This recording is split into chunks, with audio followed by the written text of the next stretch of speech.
Olá, vamos para mais uma aula, onde qualquer coisa, né, só para lembrar que é importante vocês encontrarem um lugar silencioso para vocês se concentrarem melhor, tá bom? Também pegar o material didático necessário, né, para vocês fazerem as anotações e as observações de vocês, tá? Enfim, a aula de hoje de produção textual ou de redação, né, é sobre coerência textual, que é um assunto, gente, que está no livro de produção textual, tá bom? Enfim. Então, gente, vamos conversar um pouco, né, o que seria essa coerência, né? Não sei se vocês já escutaram isso na vida de vocês, coerência, algo coerente, algo incoerente, o que seria isso, né? E aí, claro, a gente vai tentar entender na perspectiva da narrativa, né? O que seria a coerência numa narração, né?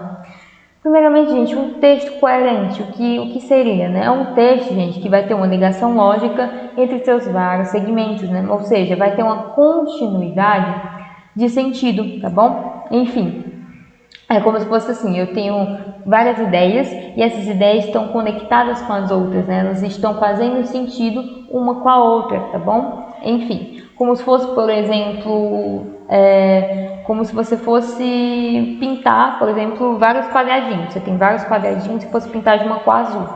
Aí, se você vai pintar de azul, você vai pintar todo de azul, por exemplo, tá? E aí vamos supor que você pinta em tons de azul, né? Um azul mais escuro, um azul mais claro, mas sempre no mesmo tom de azul. Aí de repente, sei lá, chega um amigo seu e pega uma tinta laranja, por exemplo, e pinta um quadradinho, né? Aí você vai perceber que esse quadradinho laranja, quando você olhar, ele não vai estar combinando, né, com o resto da pintura, né? Vai estar um quadradinho ali aleatório, né? Um quadradinho que ele não vai fazer sentido em relação aos outros quadradinhos, tá bom? Só se ele fosse azul, né? Enfim, é o que acontece. Um texto, gente, é como se fosse isso, tá? Só que a gente não vai pintar, né? A gente vai escrever, né? Colocar ali as palavras, só que cada coisinha tem que fazer sentido com a outra, tá bom? E às vezes a gente comete algum erro, né? Que a gente joga ali uma informação e quando a gente percebe, quando a gente lê, não faz sentido, né? Como se fosse um quadradinho laranja no meio de tantos azuis, tá bom? E aí fica uma coisa incoerente, né? Que é quando uma coisa não tá fazendo sentido, como uma coisa parece que tá fora da situação, né? Parece que ela não deveria estar ali, tá bom? A ideia seria essa, tá? É o que acontece. O que contribui para essa relação de sentido, né? O que contribui para que a gente tenha essa coerência da forma mais clara possível, né? Que a gente consiga deixar todos os quadradinhos azuis, no caso, né? Enfim, por exemplo, conhecimento de mundo, né? Conhecimento de mundo, intenção de quem produziu o texto, domínio linguístico e contextualização. Vamos por partes, né? Conhecimento de mundo, como assim? Coerência, gente, é você fazer sentido, né, em relação a cada aspecto do seu texto, tá bom? Cada palavrinha tem que fazer sentido com a outra, cada informação que você trouxer tem que fazer sentido com a outra, mas não só isso, vai depender também da visão que você tem de mundo. Por quê? Porque você tem que fazer sentido não só em relação ao seu próprio texto, como também em relação a outras coisas do mundo, tá? A coisas exteriores ao texto, tá bom? Enfim. E aí, além disso, também depende da intenção de quem produziu o texto, né? Que é o que a gente chama de intencionalidade, né? Quando a gente vai ler um texto, a gente sempre tem que pensar qual é o objetivo desse texto, o que é que o autor do texto queria quando ele escreveu ele, né? Enfim, então isso também ajuda a gente entender, né, o sentido desse texto, tá bom? E além disso, né, o domínio linguístico, que seria isso? É a área em que o texto costuma circular. Por exemplo, domínio jornalístico.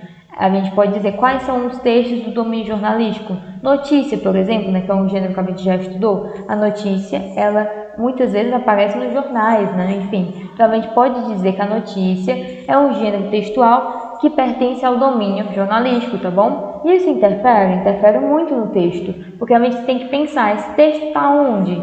Ah, ele está no jornal, ah, ele está num blog, enfim. Percebam que onde ele está também interfere, né? Também tem essa importância, tá? E além disso, a contextualização. Contextualização, gente, é um contexto onde esse texto se encontra, né? Como assim contexto? A gente tem que avaliar ali aspectos sociais, aspectos políticos, aspectos históricos, econômicos e até mesmo ideológicos, tá bom? Envolvidos, né, na escrita do texto. Não entendi nada, calma. Vamos pensar assim, quando você vai escrever um texto, você está colocando ali a sua visão sobre alguma coisa, né? Por mais que você tenha que ser o mais objetivo possível, ou seja, por mais que você não queira colocar ali o que você vê do mundo, você acaba deixando, você é influenciado, né, pelas suas vivências, né? Por exemplo, se você vai escrever uma história, né, uma história, sei lá, uma história de alienígenas, por exemplo, né? Por mais que você nunca tenha visto um alienígena, né? Pelo menos eu imagino que não, você vai escrever a história do seu jeitinho, né? É diferente, por exemplo, de outra pessoa, sei lá, em outro lugar, também escrevendo uma história sobre um alienígena. Ela também, eu imagino que ela não viu um alienígena também, só que ela também vai escrever de um outro jeitinho. E aí a gente percebe que são contextos diferentes, né? Vocês têm vivências diferentes, vocês moram em lugares diferentes, vocês foram criados de forma diferente, tá bom? Então tudo isso a gente chama de contexto, tá? É o contexto em que a pessoa está inserida, ok? Enfim. E aí é muito importante que vocês tenham o hábito da leitura, né? Que vocês tentem, pelo menos, né, adquirir esse hábito, tá bom? Claro, de cara, assim, você não precisa pegar um livro e ler em um dia, né? Não, peguem alguns pequenos fragmentos de texto, na internet mesmo, né? Enfim, para vocês começarem lendo aos poucos. E aí você não vai só ler por ler, não. Você vai ler tentando interpretar esse texto, tentando pensar o que é que ele está querendo dizer para você, tá bom? Ou seja, isso vai contribuir para você compreender a importância da coerência textual, né? Enfim, ou seja, essa coerência textual, ela é basicamente a lógica que está no texto, tá bom? Será que esse texto tem lógica? Será que ele não tem nada a ver? Não é? Se não tiver nada a ver, quer dizer que é um texto coerente, tá bom? Enfim, e aí pegando um pouquinho, né, voltando mais para a parte das narrativas, né?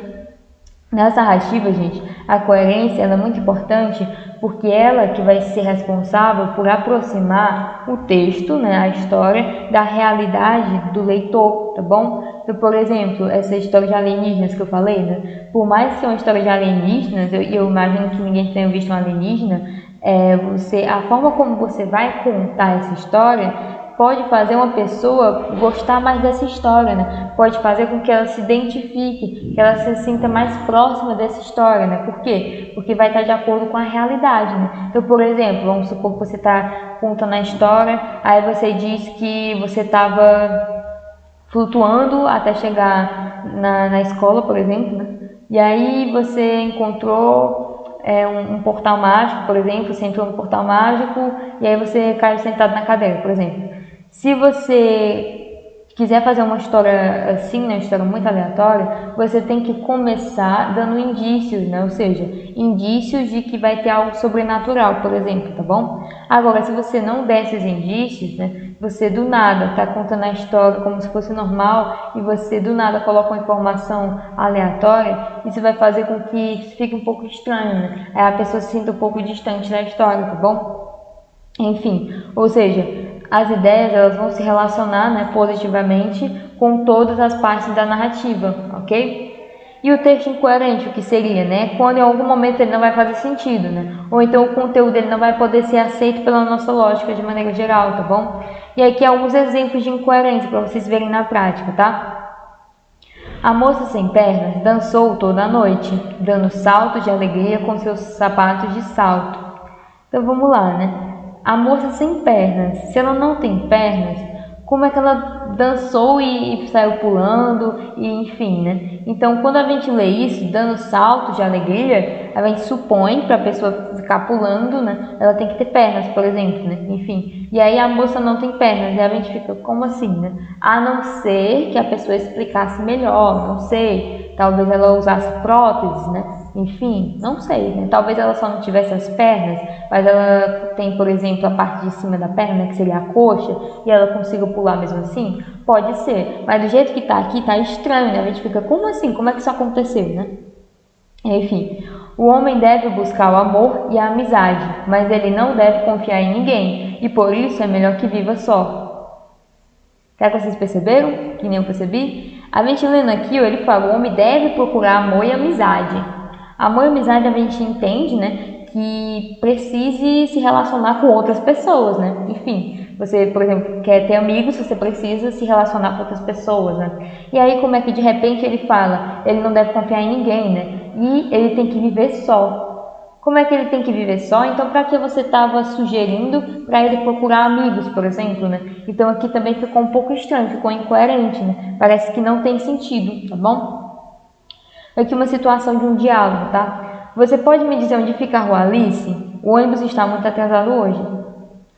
O que seria a incoerência aqui? Tudo, né? Basicamente a pessoa pergunta uma coisa e a outra responde uma nada a ver. Então, se você, por exemplo, colocar essa fala na sua história, vai ficar muito confuso. Por quê? Porque a pessoa respondeu uma coisa que nem foi perguntada, então ficou muito estranho, não tem coerência, tá bom? Durante o inverno, a população do Rio de Janeiro aguarda a neve que rotineiramente cobre as ruas da cidade. Aqui a gente tem várias incoerências, né? O fato rotineiramente, né? Rotineiramente é o quê? Está dizendo que todo dia cai neve, né? Primeiramente, nem cai neve, né? A gente sabe que não neva no Rio de Janeiro, por quê? Porque o Rio de Janeiro é um lugar muito quente, o Rio de Janeiro não neva. Então aqui seria uma incoerência em relação ao mundo mesmo, né? Em relação a uma coisa que você conhece do mundo. Você sabe que o Rio de Janeiro é muito quente, não tem como nevar, por exemplo, tá bom? Então é uma quebra de sentido, tá? Enfim, e aí para a gente finalizar, né, vamos resolver um exercício para a gente conseguir identificar, né, para a gente tentar identificar essas incoerências, né? E aí, ó, a gente vai ler esses dois itens, né, e vamos tentar identificar essas incoerências e vamos consertar, né? A gente vai tentar modificar aqui para poder fazer sentido, tá? Fui ao médico e ele me recomendou repouso e uma alimentação mais saudável, porque eu não estou doente. Estranho, né? Porque eu não estou doente. Então, fica estranho o quê? Essa última fala, né? Porque eu não estou doente. Ah, então quer dizer que se a pessoa não está doente, a pessoa não pode ter uma alimentação mais saudável? A pessoa só tem que comer mais saudável se ela estiver doente? Não, pelo contrário, né? A pessoa se alimenta de forma mais saudável para não ficar doente. Só que a forma como foi dita isso ficou estranho, né? Enfim. Por quê? Porque aqui está parecendo que ele foi lá, o médico olhou para ele, olha, você não está doente. Por conta disso, por você estar saudável, eu vou colocar uma alimentação mais saudável para você. Será que foi por conta disso? Não, né? Esse porquê aqui fica estranho, tá bom? Então a gente tem que mudar ele, né? O item B. As crianças estão morrendo de fome por causa da riqueza do país. Não, né? A riqueza do país ficou estranho, né? Se elas têm uma certa riqueza, como é que elas estão morrendo de fome, no caso, né? Então, o erro seria esse, né? Ó, esse fato de falar por que estou doente e aqui a riqueza do país, tá bom? Então, como é que a gente poderia consertar? A gente poderia consertar assim, né? Ó, fui ao médico e ele me recomendou repouso e uma alimentação mais saudável, apesar de não estar doente. Opa, o que a gente fez aqui, né? Aqui a gente falou a mesma coisa, né? Só que aqui a ideia ficou melhor, né? Ó, o que aconteceu aqui? Ele não está doente, mas mesmo assim, né? O médico achou melhor receitar uma alimentação mais saudável, tá bom? Então, percebam que às vezes são algumas palavrinhas que vão atrapalhar tudo, né? Esse porquê fica estranho. Agora, apesar de não estar doente, fica melhor, né? Ou seja, apesar dele não estar doente, ele tem que ter uma alimentação mais saudável, tá bom? Aqui fica melhor, né? E o item B, as crianças estão morrendo de fome por causa da pobreza do país, né? Isso tá bem óbvio, né? Uma palavrinha já mudaria tudo, tá bom? Enfim. Espero que vocês tenham entendido, né? Se surgir alguma dúvida, você pode ver essa aula de novo, ou as outras aulas, enfim. Acesse o site da escola, né? Para se informarem e a agenda digital, tá bom? E é isso, gente. Até a próxima aula.